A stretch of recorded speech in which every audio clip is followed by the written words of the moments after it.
بسم اللہ الرحمن الرحیم، السلام علیکم۔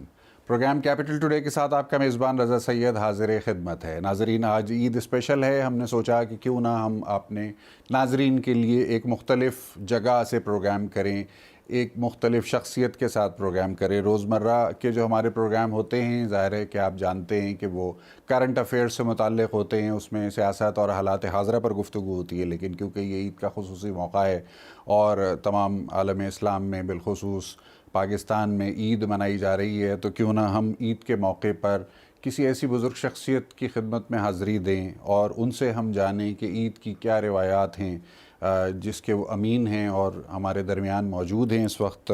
ہمارا اعزاز ہے، ہماری خوش بختی ہے کہ ہم موجود ہیں اس وقت اردو زبان کے عہد کے سب سے بڑے شاعر، ادیب، محقق، نقاد محترم جناب افتخار حسین عارف صاحب۔ السلام علیکم اور عید مبارک۔ آپ کو بھی عید مبارک، اور آپ کے توسط سے دیکھنے والوں کو بہت عید مبارک۔ بہت بہت شکریہ، آپ نے اپنا قیمتی وقت نکالا اور آج کے اس خصوصی موقع پر آپ نے دعوت دی ہمیں۔ آپ کے دولت کدے پر ہم اس وقت موجود ہیں، آپ کی لائبریری میں بیٹھے ہیں اس وقت۔ یہ فرمائیے گا کہ عید کے موقع پر آپ عید اور بچپن کی یادیں، یہ کچھ ایسا معاملہ ہے کہ اس کے بغیر عید کم از کم مکمل نہیں ہوتی ہے، خاص طور پر ان لوگوں کی کہ جن کا تعلق اب ہماری جنریشن سے اور آپ کی جنریشن سے ہے۔ تو بچپن کی کچھ عید کی یادوں سے آغاز کرتے ہیں گفتگو۔ سیر صاحب، جب بھی خوشی کا کوئی موقع ہوتا ہے یا اندوہ کا، غم کا کوئی موقع ہوتا ہے، ان دونوں موقعوں پر لوگ یاد آتے ہیں، اور خاص طور پر جب آدمی میری عمر کے مرحلوں میں داخل ہو جائے، گویا 75 برس میری عمر الحمدللہ، تو اب میں جب دیکھتا ہوں تو بہت یاد آتے ہیں۔ وہ لوگ یاد آتے ہیں جن کے ساتھ آپ نے عیدیں گزاری ہیں، وہی لوگ یاد آتے ہیں جن کے ساتھ آپ نے اچھے دن گزارے ہیں، اسکول کے دن، یونیورسٹی کے زمانے، آغاز زندگی کے مرحلے، جوانی کا زمانہ، یہ سب ہر آدمی کے ساتھ ہے۔ یعنی کوئی شخص ایسا نہیں ہے جو یہ کہے کہ مجھ کو کوئی یاد نہیں آتا اور مجھ کو کوئی پریشان نہیں کرتا، کسی کا یاد آنا مجھے الجھاتا نہیں ہے۔ تو آپ نے جیسے فرمایا کہ عید پر مجھے بہت یاد آتا ہے۔ میں لکھنؤ میں پیدا ہوا تھا، اور لکھنؤ کا جو معاشرہ تھا وہ تہذیبی طور پر برصغیر پاک و ہند کا ایک، سمجھیے اس کو کہا یہ جاتا تھا کہ مشرقی تمدن کا آخری نمونہ، اس کو یہ کہتے تھے کہ کیونکہ جو سب سے گویا تہذیب یافتہ شہر کے طور پر اس کی شناخت تھی، صحیح یا غلط، مگر جانا اس کو اسی طریقے سے جاتا تھا، اور باہر بھی اس کا تذکرہ ایسے ہوتا تھا۔ تو وہاں پر عیدین کا جو تصور تھا وہ سب جگہ جیسے عالم اسلام میں ہے کہ رمضان سے اور روزوں سے اس کا تعلق ہے، اور رمضان عبادت کا مہینہ ہے، اور برصغیر پاک و ہند میں ہم جو یہاں رہتے ہیں پاکستان میں، ہمیں اس طرح کا سابقہ نہیں پڑتا۔ جو لوگ یورپ میں رہتے ہیں انہیں اس بات کا سابقہ نہیں پڑتا۔ دیکھیے، جیسے فرض کیجئے یورپ میں کرسمس منایا جاتا ہے یا نئے سال کی تقریبات ہوتی ہیں، ہندوستان میں ہولی کا تہوار منایا جاتا تھا، دیوالی کا تہوار منایا جاتا تھا، دشہرے کا تہوار منایا جاتا تھا، جنم اشٹمی کا، بہت سارے تہوار منائے جاتے تھے جن کا تعلق مذہب سے تھا، اور بعض تہوار ایسے تھے جن کا تعلق موسم سے تھا۔ مگر جو مسلمان جو تھے وہ عام طور پر دو تہوار، تین تہوار کہہ لیجئے، یعنی عیدین اور عید اور بقرعید اور شب برات، اور اب آپ اس کو، ہم تو شب برات ہی کہتے تھے، اب شب برات درست ہوگا مگر محاورے میں تو ایسے ہی۔ اچھا، ان سب سے کچھ چیزیں وابستہ تھیں، مثلاً عیدگاہ کا جانا، لباس کا۔ اب ہمارے ہاں تو اللہ کا بہت شکر ہے، پاکستان میں تو سال بھر لوگ نئے کپڑے پہنتے ہیں، نئے جوتے پہنتے ہیں، آرائشیں کرتے ہیں۔ تو لیکن جو ہمارا پسماندہ طبقہ تھا اور جو عام مسلم گھرانے تھے، اس میں عید کا تصور یہ بھی تھا کہ بچوں کے اور گھر والوں کے نئے کپڑے بنتے تھے۔ جیسے ہولی دیوالی کے موقع پر ہندوؤں کے گھر لپائی پتائی ہوتی تھی اور سفیدی چونا کرایا جاتا تھا. مسلمانوں میں عام طور پہ ایام اضحیٰ میں یہ سب ہوتا تھا. یعنی ایام اضحیٰ سے محرم سے پیشتر سفیدی کرائی جاتی اور گھر کو سر نو دیکھا جاتا تھا. لیکن عید کے موقع پر لباس کا اہتمام ہوتا تھا. عام طور پر جو بچوں کے لیے جوتے خریدے جاتے اور بچیوں کے لیے چیزیں خریدی جاتی، لباس خریدے جاتے، تو سال میں یہی ایک موقع ایسا ہوتا تھا جہاں سال بھر کے کپڑے، یعنی سال بھر کے کپڑے اتنے نہیں ہوتے تھے کہ جیسے اب ہمارے یہاں تو یہ ہے کہ بھئی صبح کو کوئی کپڑے پہنے جا رہے ہیں اور شام کو کوئی کپڑا پہنا جا رہا ہے اور لباس تبدیل ہو رہے ہیں روزانہ کے. یہ تصور قیام پاکستان کے بعد اور کشادگی جب رزق میں ہوئی اور فراخی ہوئی تو یہ سب چیزیں میسر آنے لگیں، وگرنہ ایسا نہیں ہوتا تھا. اور ہم سب صبح ہوتے ہی بھاگتے تھے، کوشش کرتے تھے. ایک چیز مجھے بہت ہی یاد آتی ہے، وہ آپ سے میں کروں کہ اب میں اپنے نانا کے پاس، مرحوم کے پاس رہتا تھا اور میری نانی کا انتقال ہو چکا تھا. تو بس میں اور وہ تیار ہو کے میں صبح کو، میں بہت چھوٹی عمر سے روزے والا رکھتا تھا. تو خیر میں کپڑے پہن کر اور ان کے ساتھ آ کے اور گھر کے دروازے پہ وہ مجھے لے کے کھڑے ہو جاتے. سب بچے جو تھے وہ ادھر ادھر آ جا رہے ہوتے تو وہ مجھ کو نہیں جان لیتے تھے. اچھا. اور وہ مجھے یعنی آپ کی کوئی ذمہ داری تھی؟ جی، وہ انہوں نے یہ طے کر رکھا. مجھے بھی معلوم ہو گیا تھا عمر کے ساتھ ساتھ کہ وہ ایک ہمارے یہاں ادھر سے فقیر آتے تھے عیدگاہ کی طرف، اور حضرت شاہ عبد الرحمن سندھی موحد کا جو مزار تھا، کی جو خانقاہ تھی، وہاں کی عیدگاہ میں ہم نماز کے لیے جایا کرتے تھے. تو بس وہ لے کے ہم کو کھڑے ہو جاتے اور وہ ایک فقیر سیاہ لباس اور بالکل خود بھی بہت ہی پکی رنگت تھی ان کی، بڑی داڑھی اور بڑے بال اور کشکول سیاہ اور ہاتھ میں ایک کڑا اور ایک عصا لیے ہوئے اور گاتے تھے. اب میں جب دیکھتا ہوں، جب میں ذرا بڑا ہوا تو مجھے وہ شعر اب تک بھولتا نہیں ہے، اور مجھ کو عجیب لگتا تھا کہ عید کا دن ہے اور خوشی کا دن ہے، اور وہ ایک بہت ہی آزردہ کرنے والا، اور کہ جا تم لاپرواہ ہے مولا، تجھ کو پرواہ ہی نہیں، مرنے والا مر گیا تو نے تو پوچھا ہی نہیں. اچھا، اب مجھے یہ نہیں خیال آتا تھا کہ بابا جو ہیں وہ کیوں اس کا انتظار کرتے ہیں، اور یہ تو مجھے اب خیال آتا ہے کہ ممکن ہے وہ اپنے دنوں کو یاد کرتے ہوں اور اپنے جانے والوں کو یاد کریں. پھر وہ مجھ سے جو بھی پیسے، جو رقم فطرانے کی ہوتی یا زکوٰۃ کی ہوتی وہ ان کو دے دیتے، اور پھر ہم نماز کے لیے جاتے تھے. اچھا، عیدی آپ کو کب اور کہاں ملتی تھی؟ دیکھیے اس زمانے میں تو، اور میں یہ بھی پوچھوں گا آپ سے کہ کتنی ملتی؟ جی بہت ہی تھوڑی. اب تو وہ سکے بھی نہیں ہیں. مثلاً اب مجھے یاد ہے کہ جو 51 4 آنے، 2 انی، 8 انی، یہ جو 8 آنوں کی اور 1 روپے کی چاندی کا ایک، جی ہاں، یہ عام طور پر یہ ملتے تھے. اور محلے میں سمجھتا ہوں کہ سبھی، چاہے وہ کیسے بھی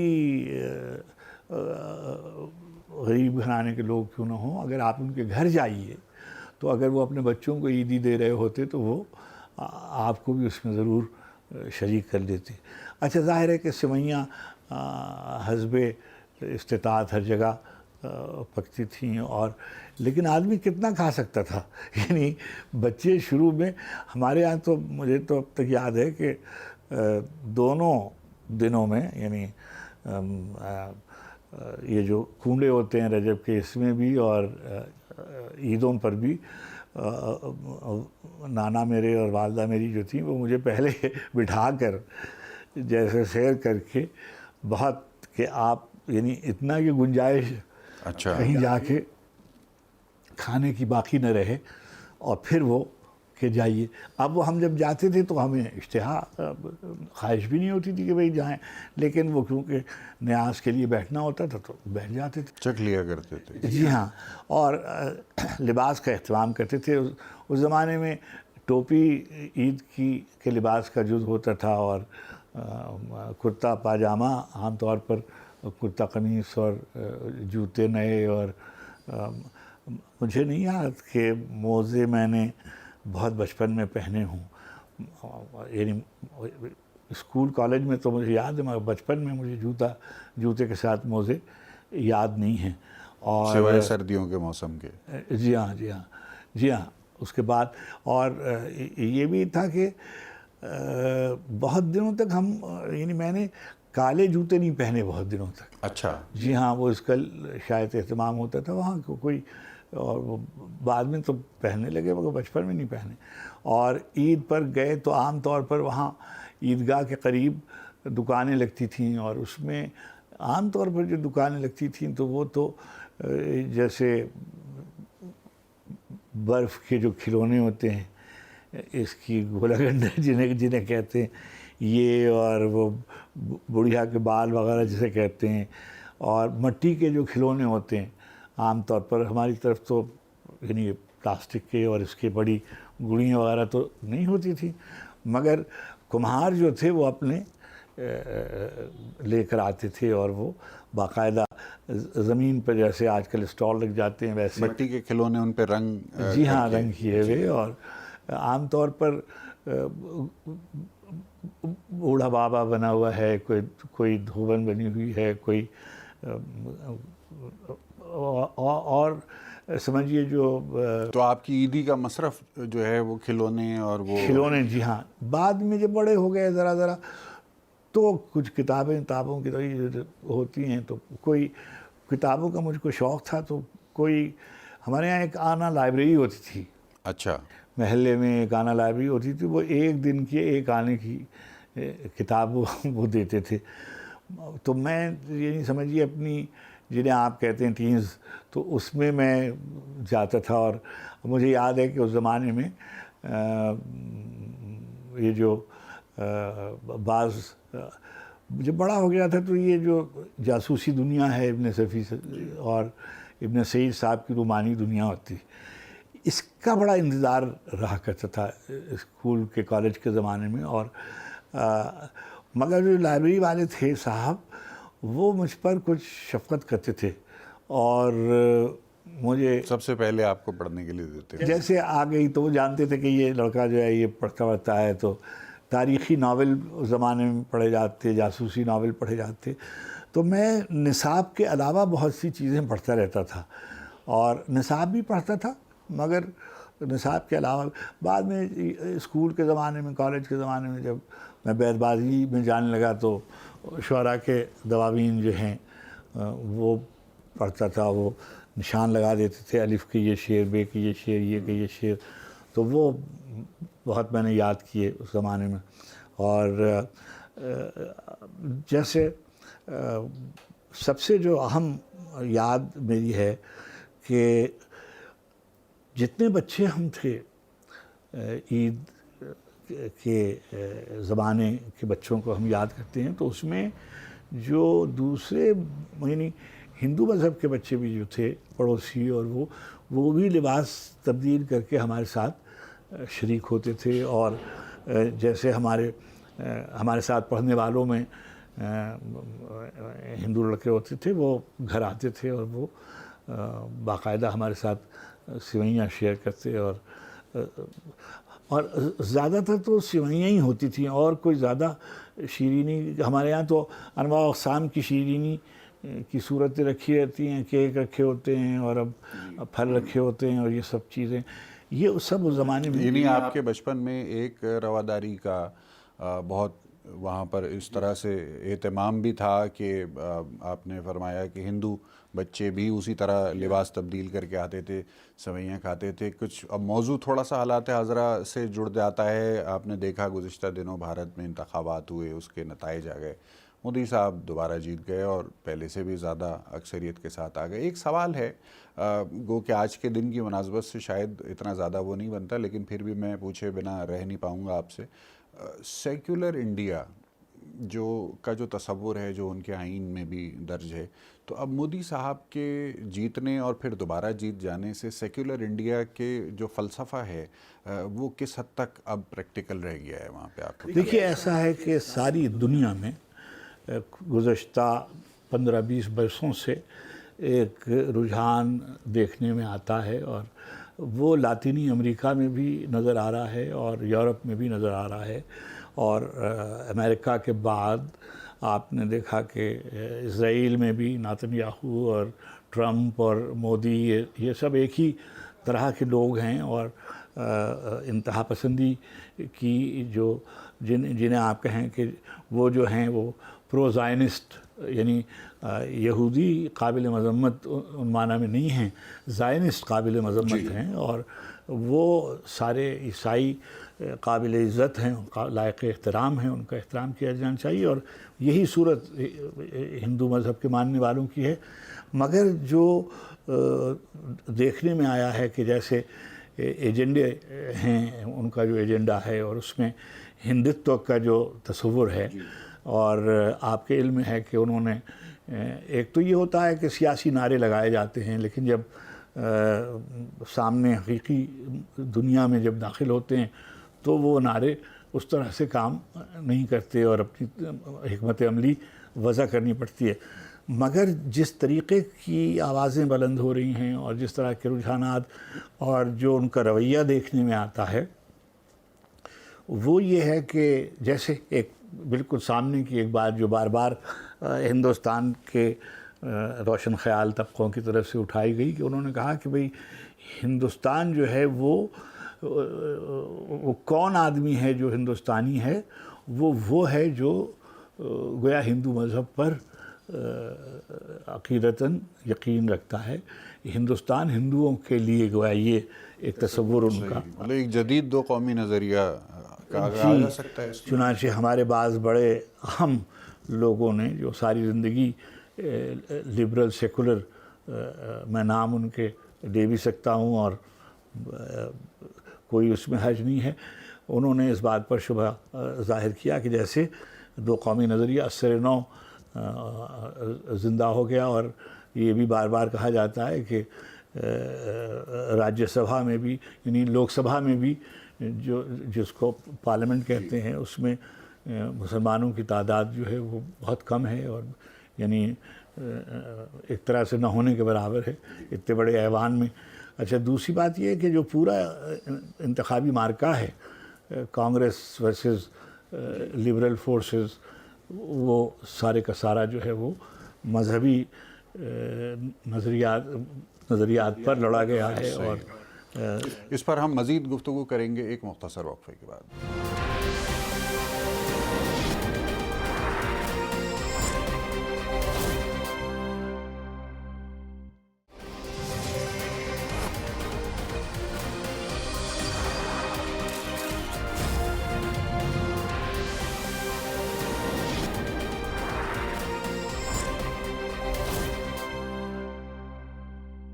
وقفے کے بعد ایک مرتبہ پھر خوش آمدید ناظرین۔ آج خصوصی طور پر ہم موجود ہیں محترم جناب افتخار عارف صاحب کے پاس، اور گفتگو ہو رہی ہے ان سے عید کے اس پرمسرت موقع پر بات ہو رہی ہے، اور حالیہ جو بھارتی انتخابات تھے اس میں ہم نے دیکھا کہ نریندر مودی صاحب نے جو بیانیہ ترتیب دیا یا جس بیانیے کو لے کر وہ آگے چلے، تو اس بیانیے کو جو پذیرائی وہاں پر حاصل ہوئی، اس کی بنیاد پہ اب یہ ایک بحث ہے جو چل چکی ہے، نیو یارک ٹائمز بھی لکھ رہا ہے اس کے اوپر، اور دیگر ممالک کے اندر بھی جو لوگ بر صغیر کی تاریخ پر اور بر صغیر کی سیاست پر گہری نگاہ رکھتے ہیں، وہ اس بات کو بھی اٹھا رہے ہیں کہ کیا دو قومی نظریہ ایک نئے انداز سے دوبارہ زندہ ہوا ہے بھارت میں؟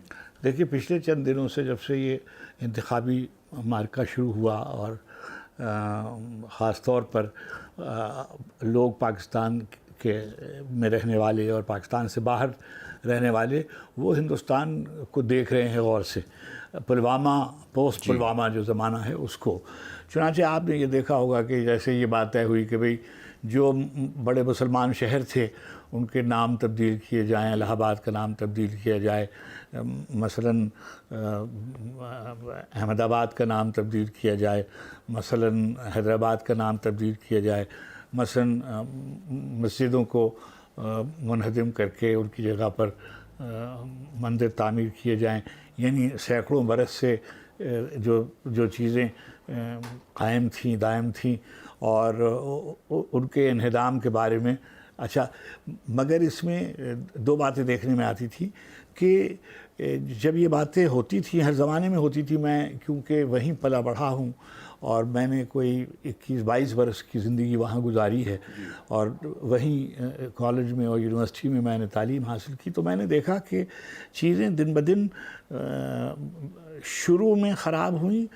بعد میں ایک زمانہ آیا کہ جہاں سیکولر اور فراغ دل، روشن خیال افراد بڑھتے گئے.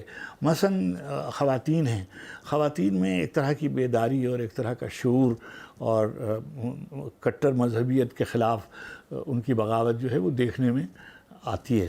بالکل اسی طرح سے. مگر اب جو تشویشناک بات یہ ہے کہ جو میڈیا ہے وہ عام طور پر بڑے جو میڈیا ہاؤسز ہیں، خاص طور پر پرنٹ اور الیکٹرانک میڈیا کے، وہ زیادہ تر بڑے سرمایہ داروں کے ہیں. ظاہر ہے کہ جیسے ساری دنیا میں ہے کہ جو کارپوریٹ میڈیا کا دور. جی ہاں، تو جن کے پاس جن کا وہ ادارہ ہے وہ پھر اپنی پالیسی ڈکٹیٹ کراتے ہیں. چنانچہ رائٹسٹ کیپٹلسٹ سرمایہ دار طبقہ جو ہے اس کے مفادات کی حفاظت کے لیے وہی نعرے بلند کیے جاتے ہیں جو کارپوریٹ ہاؤسز کا ہدف ہوتے ہیں. ایسے میں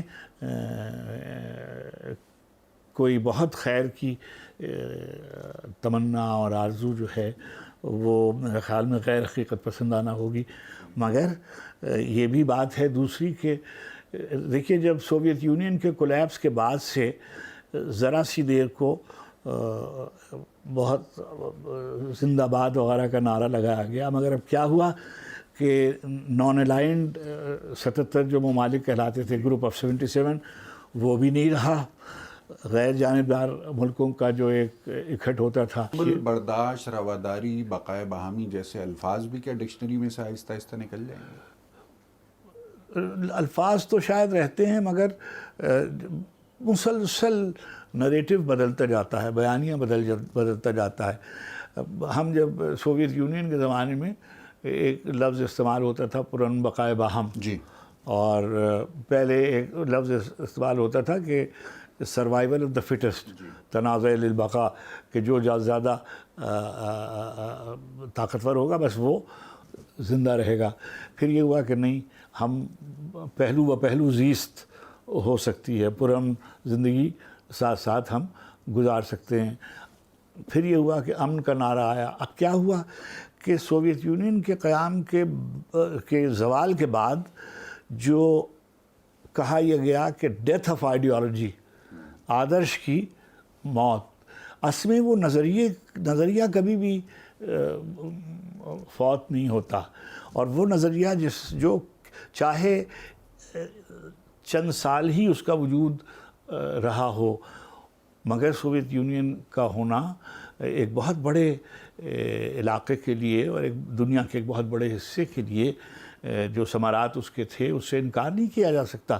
یعنی کوئی یہ کہے کہ بھئی پولینڈ میں اور ہنگری میں اور مشرقی جرمنی میں اور سوویت یونین میں اور سنٹرل ایشیا میں عوام کی زندگیوں میں تعلیم مثلاً 100% اگر ہے، یا صحت 100% اگر ہے، اگر مواقع یکساں طور پر مہیا تھے، ظاہر ہے کہ سب چیزیں اگر درست ہوتی تو نظام شاید رہ جاتا، یعنی وغیرہ وغیرہ. میں اس کی تفصیل میں نہیں جانا چاہتا کہ زوال کے اسباب کیا تھے، مگر یہ بات تو طے ہے کہ یہ سب کچھ وہاں تھا.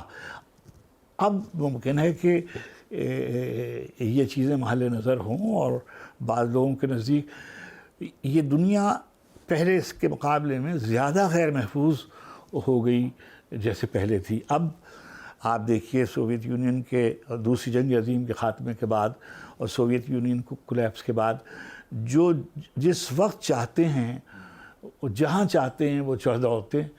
یعنی آپ نے دیکھا کہ انہوں نے ایران کے ساتھ واحد جواز بن چکا ہے کہ جی ہمارا یہ خیال ہے کہ صدام حسین کے پاس ایٹمی ہتھیار ہیں، اس لیے ہم آف ماس ڈسٹرکشن جی اور ایٹمی ہتھیار ہیں اور ہم جا رہے ہیں وہاں. ارے بھائی فرض کر لیجئے کہ تھے تو آپ کو کیا حق؟ اچھا پھر یہ کہ جو بین الاقوامی ادارے ہیں وہ سبسروینٹ ہیں ان کے، اور ان کے چشم ابرو کے اشارے پر پورا جو مغرب تھا اس سے اچھا کیا نکلا وہاں سے؟ نکلا یہ کہ عراق کے شہر کی ایک شہر کی اینٹ سے اینٹ بجا دی گئی. اور یعنی میں تو کوئی صدام حسین کے حامیوں میں نہیں ہوں، میں ان کے مطلق العنانی کے خلاف ہوں. مجھے ان کی بہت سی اکثر پالیسیز سے اختلاف ہے، اور ان کا ظلم اور ان کا جبر اپنی جگہ پر. لیکن آپ نے سب جان رہے ہیں کہ آپ نے مثلا میں تو جس شعبے کا آدمی ہوں، مثلا آپ نے میوزیمز کے ساتھ کیا کیا، آپ نے آثار قدیمہ کے ساتھ کیا کیا، آپ نے عراق کے نوادرات کے ساتھ کیا کیا. ساری دنیا جانتی ہے کہ آپ نے ایک ایسی لوٹ مار کی کہ جس کا کوئی جواز نو آبادیاتی نظام کے زمانے میں بھی نہیں ہوا تھا. اچھا آپ نے عراق کو چھوڑیے، آپ سے کیا تعلق ہے شام کا؟ آپ شام پر چڑھ دوڑے، پھر آپ آج تک اس کے خلاف لگے ہوئے ہیں اور پوری کوشش کر رہے ہیں کہ کسی صورت سے شام کے حصے بکھرے کر کے، اور کبھی آپ کردستان کا قصہ کھڑا کر دیتے ہیں، کبھی شیعہ سنی تنازع کھڑا کر دیتے ہیں، کبھی کچھ کر دیتے ہیں. آپ کا کیا کام ہے یمن میں؟ آپ یمن میں، پھر افغانستان میں آپ کا کیا کام ہے؟ اچھا اتنی دیر سے آپ افغانستان میں ہیں، آپ نے کچھ ویتنام سے نہیں سیکھا. ویتنام کی جنگ میں اتنی بڑی پسپائی ہوئی، ساری دنیا آپ کو کہتی رہی مگر آپ باز نہیں آئے. اس کے بعد آپ پسپا ہوئے. آج بھی آپ جو ویتنام ویٹرنز ہیں وہ آپ کو کیا کہتے ہیں، لیکن آپ کی سمجھ میں نہیں آتا. وہاں کا خود امریکہ کا جو پڑھا لکھا روشن خیال طبقہ ہے اور سمجھدار لوگ ہیں، عوام عام طور پر ہمیشہ میں سمجھتا ہوں کہ سچائی کے ساتھ ہوتے ہیں، اور وہ سب پرامن رہنا چاہتے ہیں. سب چاہتے ہیں کہ گھروں میں سب کی مائیں رہیں آرام کے ساتھ، سب کے بچے پڑھیں، سب کو تعلیم ملے، سب کی عورتوں کی حفاظت ہو، سب کے مسجدیں، مندر، چرچز سب بحال رہیں، سب اپنی اپنی عبادتیں کریں. کوئی خون خرابہ نہیں چاہتا، کوئی تشدد اور انتہا پسندی نہیں چاہتا. سید صاحب آپ مجھ سے بہتر جانتے ہیں کہ یہ جو اس وقت جو مذہبی انتہا پسندی ہے، اس کی بنیاد میں کہاں سے شروع ہوئی تھی؟ سوویت یونین کو شکست دینے کے لیے افغانستان میں آپ نے پہلے انہی لوگوں کو آپ نے مسلح کیا. اب وہی لوگ آپ پر چڑھ دوڑے ہیں تو آپ کی چیخیں نکل رہی ہیں. دوسری بات یہ ہے کہ ہم بحیثیت ایک پاکستانی کے، ہم نے کتنی جانیں قربان کی ہیں، ہمارے فوجیوں نے، ہماری پولیس نے، ہمارے عام آدمی نے. ہم نے سب سے بڑی قیمت ہم نے ادا کی. 80,000 سے زائد لوگ متاثر ہوئے. 80,000 سے زائد لوگ متاثر ہوئے. اچھا دوسری بات یہ کہ آپ کہہ رہے ہیں کہ ہم تو بنائیں گے لاطینی امریکہ کے لوگوں کو امریکہ میں نہیں آنے دیں گے.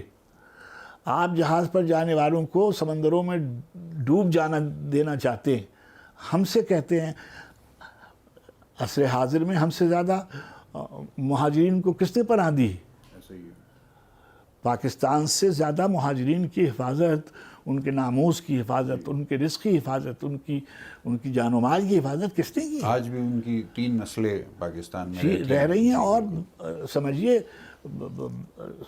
سہولت کی زندگی، آسانیوں کی زندگی، کاروبار کے ساتھ، اپنے عزت نفس کی حفاظت کے ساتھ اور جان و مال و آبرو کی حفاظت کے ساتھ رہ رہی ہیں. اچھا لیکن آپ کو چین نہیں آتا اور آپ کوئی بات کہہ گزرنے سے باز نہیں آتے. تو مطلب یہ ہے کہ ایسے موقع پر جو یعنی مجھے بہت تشویش ہے، میں سچی بات آپ سے کہوں. میں دعا کرتا ہوں کہ پروردگار عالم ہمسایہ ملکوں میں عافیت اور امن کا ماحول ہو جائے، اور ہم چاہتے ہیں کہ خوشحال افغانستان اور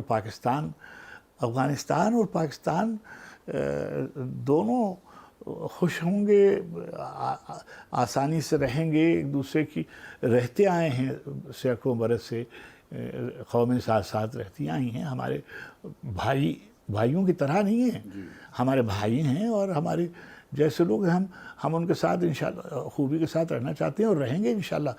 اچھا اب ایران ہے، صاحب اس میں ایک سوال بنتا ہے، وہ یہ کہ خوشحالی کا فیصلہ تو گھروں کے اندر ہوتا ہے، ایسا تو نہیں ہوتا کہ باہر والے کسی کے بارے میں یہ فیصلہ کریں کہ یہ خوشحال ہو جائے یا یہ خوشحال نہ ہو۔ تو کیا یہ جو خطے کے ممالک ہیں بشمول پاکستان، کیا ان کے اندر آپ کو وہ ول نظر آتی ہے کہ یہ خوشحال ہونا چاہتے ہیں، اپنے عوام کے بنیادی مسائل کو حل کرنا چاہتے ہیں؟ دیکھیے ایسا لگتا ہے کہ جو موجودہ دنیا ہے اس میں کوئی بھی ملک اکیلا رہ کر فیصلے نہیں کر سکتا، اور شاید کبھی بھی نہیں کر سکتا تھا۔ ملکوں کے اور عالمی طاقتوں کے کسی نہ کسی گروہ میں اس کو رہنا پڑتا تھا، چاہے وہ دو لفظ استعمال ہوتے تھے، ایک استعمار سفید، ایک استعمار سرخ۔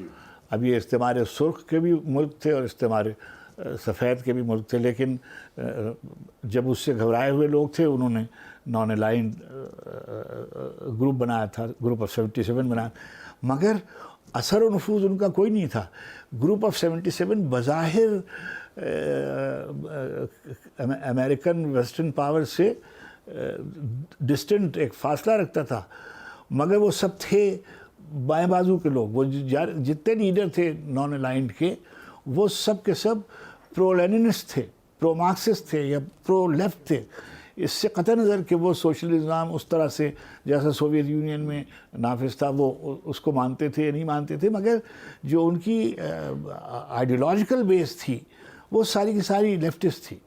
یعنی آپ پنڈت جی سے لے کر اور سویکارنو اور دوسرے جو لوگ ہیں انہیں دیکھیں نان الائنڈ موومنٹ کے، تو آپ کو اندازہ ہوگا کہ یہ سارے کے سارے بائیں بازو کے لوگ ہیں، لیکن وہ سبسروینٹ نہیں تھے۔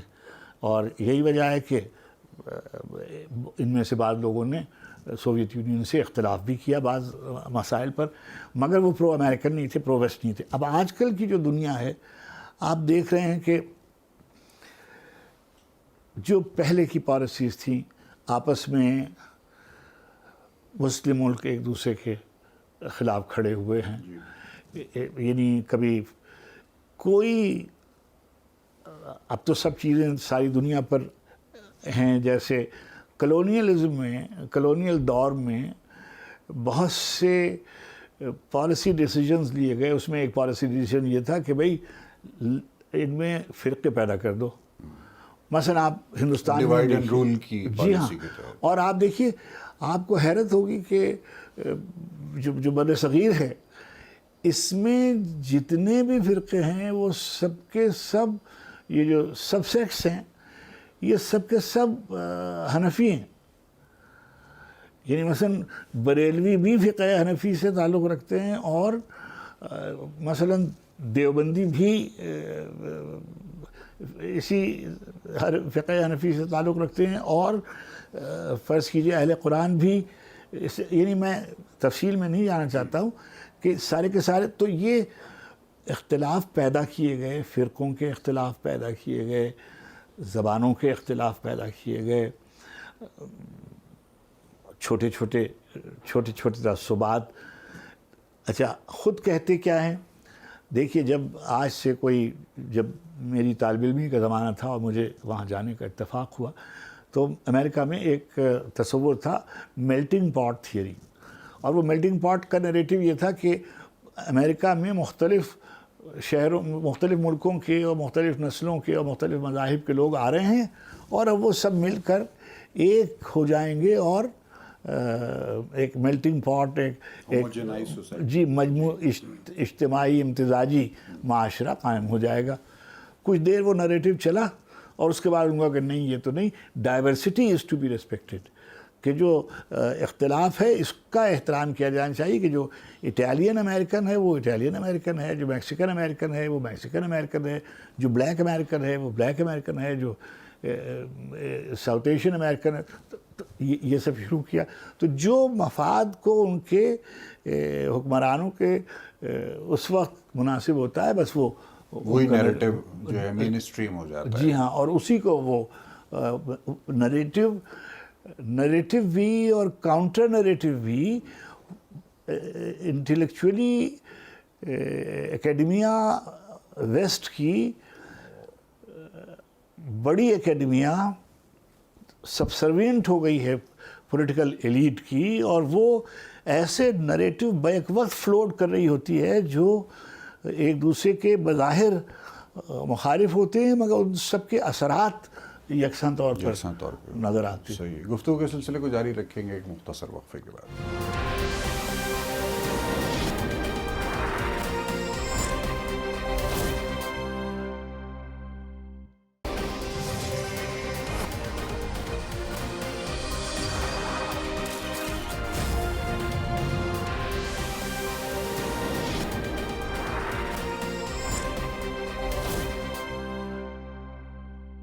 وقفے کے بعد ایک مرتبہ پھر خوش آمدید. محترم جناب افتخار عارف صاحب کے ساتھ ہم موجود ہیں. عید کے حوالے سے افتخار عارف صاحب ایک ناسٹیلجیا تو ہے, لیکن کبھی کبھی عید کے دن میں اگر بچپن سے لے کے اب تک کے دور کو دیکھا جائے تو اس میں ایک میلنکلی کا بھی ایک تاثر آتا ہے. عید کے دن میں کسی وقت آتا ہے اگر پورے دن نہیں ہوتا. اس کا کیا فلسفہ ہے, کیا پس منظر ہے؟ اصل میں قصہ یہ ہے کہ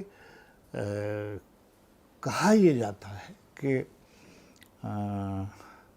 عید کی کا جو تصور ہے وہ قبرستان جانے کا ایک تصور بہت پہلے سے موجود ہے, اور قرون اولیٰ میں بھی یہ بات روایتوں میں دیکھی جا سکتی ہے کہ حضور صلی اللہ علیہ وسلم اور ان کے بعد صحابہ کرام رضوان اللہ علیہم کہ یہاں بھی یہ روایت دیکھنے میں آتی. خود میرے بچپن میں اپنی بات عرض کروں کہ ہم عید کے روز عیدگاہ سے فارغ ہونے کے بعد گھر آنے کے بجائے یا گھر آ کر اور سمجھیے کھلونے وغیرہ رکھ کر اور ہم لے جائے جاتے تھے قبرستان جاتے تھے, اور اپنے یعنی اس وقت میرے دادا کا انتقال ہو چکا تھا, میرے چچا کا انتقال ہو چکا تھا, تو ہم ان کی قبروں پہ جاتے تھے اور فاتحہ پڑھتے تھے, اور یعنی کھیلتے کودتے بھی تھے, اس میں پھرتے رہتے تھے. تو ہم ہی نہیں تو سب لوگ اپنے اپنے قبرستانوں میں جاتے تھے. یہاں بھی شب برات کے علاوہ عید کے موقع پر لوگ قبرستانوں میں جاتے ہیں. اچھا, ظاہر ہے کہ جب آپ قبرستانوں میں جاتے ہیں تو لوگ یاد آتے ہیں. مثلا ایام اعضاء میں جب آپ مجلسوں میں جاتے ہیں یا محفلوں میں جاتے ہیں تو یہ کیسے ممکن, ہمیں یہ خیال آتا ہے کہ ہم یہاں بیٹھتے تھے اور ہمارے ساتھ فلاں صاحب بھی یہاں آتے تھے اور ہم اور وہ کھیلنے جاتے تھے. ابھی آج آپ سے بات ہو رہی ہے تو میں جب کراچی آیا تو میری دوستیاں ہو گئیں, ریڈیو اور ٹی وی پہ ہم کام کرتے تھے تو اخبار والوں سے بھی دوستی ہو گئی. تو ہمارے دوستوں میں شمیم عالم تھے اور یعقوب اور شمیم عالم اور نصرت نصراللہ. نصرت کا بھی پچھلے دنوں انتقال ہوا. اب مجھے جو بات یاد آتی ہے وہ یہ کہ میرے پاس تو گاڑی نہیں تھی اور ٹی وی کی گاڑی ہم چھٹیوں کے دن لے نہیں سکتے تھے. تو نصرت کے پاس گاڑی تھی, موٹر سائیکل تھی. تو نصرت نماز پڑھ کے ہمارے ہاں آ جاتے تھے ناظم آباد, اور میں اور نصرت نصراللہ پھر ہم سلیم احمد صاحب کے ہاں اور مختلف جگہوں پر اور دوستوں میں عید پہ جایا کرتے تھے. اچھا, اب وہ نہیں ہیں, پچھلے دنوں ان کا انتقال ہو گیا. اب یہ کیسے ممکن ہے کہ وہ آدمی مجھے, یا مثلا عبید اللہ بیگ ہیں اب نہیں رہے, اسلم اظہر صاحب کے ہاں ہم حاضری دیتے تھے, آغا ناصر صاحب مرحوم یہاں جب ہم آئے تھے, ضیاء جالندھری صاحب یہاں رہتے تھے, ہم ان کے ہاں جایا کرتے تھے. ممتاز مفتی صاحب ہوتے تھے, ہم ان کے ہاں جایا کرتے تھے. اچھا, یوسی صاحب کے ہاں ہم لندن میں تھے تو ہم عید پر یوسی صاحب کے ہاں, الطاف گوہر صاحب کے ہاں, ماجد علی صاحب کے ہاں جایا کرتے تھے. اب یہ بزرگ نہیں ہیں تو یہ سب بزرگ یاد بھی آئیں گے, وہ بزرگ. اچھا ان کے علاوہ جو گھر کے لوگ کہ نانا بھی یاد آئیں گے, پھوپھی بھی یاد آئیں گی, چچی بھی یاد آئیں گی, ابو بھی یاد آئیں گے, اور بہن بھی یاد آئے گی, اور بہنوئی بھی یاد آئیں گے, اور جو خالائیں, اور یہ کیسے ممکن ہے جن سے عیدی لی ہے وہ یاد آئیں گے. بعض جن کو ہم نے عیدی دی ہے اور وہ اب نہیں ہیں, اس کا تو وہ ملال جو ہے وہ جڑا ہوا ہے. جی ہاں, خوشی کے ساتھ توم جسے کہتے ہیں کہ دونوں ایک دوسرے کے ساتھ ملے ہوئے ہیں, اور فطری بات ہے, اور خوشی کے موقع پہ وہ یاد آتے ہیں, اور ان کو یاد آنا چاہیے. اور ہمیں بار بار تربیت دی جاتی ہے کہ بھئی رمضان میں جو لوگ صاحب استطاعت نہیں ہیں ان کا خیال رکھا جانا چاہیے. اسی طریقے سے جیسے عید پر یہ کہا جاتا ہے کہ بھئی نماز عید سے پہلے فطرانہ ادا کر دیا جانا چاہیے, اور اپنے پڑوسی کا خیال رکھا جانا چاہیے, اور اپنے غریب رشتہ داروں کا, اور باقاعدہ فہرست دین کی طرف سے فراہم کی گئی ہے کہ ان کا خیال کیا جانا چاہیے. تو معاشرے میں یہ وہ چیزیں ہیں جو دین کی طرف سے بھی ہیں اور روایت کی طرف سے بھی ہیں. اور جو روایت ہے یہ موقع نہیں ہے اس کا, یہ جو روایت ہے یہ کسی نہ کسی سنت سے, کسی نہ کسی تاریخ سے جڑی ہوئی ہوتی ہے, اور ہم بھول جاتے ہیں کہ اس کی کیا روایت تھی, مگر وہ کہیں نہ کہیں موجود ہوتی ہے. اور جو سوسیولوجسٹ ہیں وہ اس کو ٹریس بھی کر سکتے ہیں اور اس کا پتہ لگا سکتے ہیں. ہمارے ہاں اللہ کا بہت شکر ہے عید پر, اور خاص طور پر جو چھوٹے شہر ہیں اور ہمارے دیہات ہیں, اس میں ابھی بھی جو اس کی سادگی اور اس کا حسن ہے وہ وہاں نظر آتا ہے. بہت ہی جیسے کرسمس ہے وہ بہت ہی کمرشلائز ہو گیا ہے اور باقاعدہ ایک کاروباری شکل اختیار کرتا جاتا ہے, اور کمرشل ویلیو اس کی زیادہ ہو گئی ہے کہ بھئی جو سیلز کا زمانہ ہے اور فروخت کے لیے, اور نئے برانڈز جو ہیں وہ آتے ہیں اور چیزیں, تو کاروبار سے جوڑ دیا گیا ہے. میں اس پہ کوئی تبصرہ نہیں کرنا چاہتا, مگر اب یہ ایک ایسا رجحان ہے, زمانے کی چال ہے. جی ہاں, زمانے کی چال یہ ہے. اب ہم دیکھتے ہیں کہ بھئی نئے لباس, نئی آرائش کا سامان, چوڑیوں کے نئے ڈھنگ, اور مہندی کی نئی چیزیں, اور سمجھیے جوتوں کے نئے ڈیزائن, یہ سب ٹویٹر کے ذریعے عید جی مبارک کا میں پیغام. یہ دیکھ رہا ہوں. سب سے زیادہ جو مجھے قلق ہے, سچی بات مجھے قلق ہے کہ مجھے ایک شوق ہے بہت, یعنی عالم غربت سے مجھ کو یہ شوق ہے کہ میں کارڈ خریدتا ہوں, اور عام طور پر لوگ جیسے لیٹر ہیڈز وغیرہ پہ لکھتے ہیں, میں کارڈز پر لکھتا ہوں. تو مجھے ہمیشہ سے کوئی سمجھیے 50 سال ہو گئے کہ میں اچھے کارڈ خرید کر ان پر, تو آپ کے علم میں ہے کہ جیسے آپ جائیے ٹیٹ گیلری جائیے, نیشنل گیلری لندن میں, کہیں کسی پیرس میں یا امریکہ میں کہیں بھی گیلریوں میں جائیے, تو وہاں ماسٹرز کے کارڈ, ان کی تصویروں کے کارڈ ملتے ہیں, وہ میں خرید لیتا ہوں. ابھی جب میں ایران گیا تو وہاں میں نے بہت سی چیزیں خطاطی کی اور اس طرح کی چیزیں. تو اب میں دیکھتا ہوں کہ اب سے 20-25 سال پہلے ہم ہفتے 10 دن پیشتر نکلتے تھے اور منتخب کر کے لاتے تھے عید کارڈ. اب وہ رسم چلی گئی, اور موبائل پر اور میسج کے ذریعے, ای میل کے ذریعے عید مبارک آج.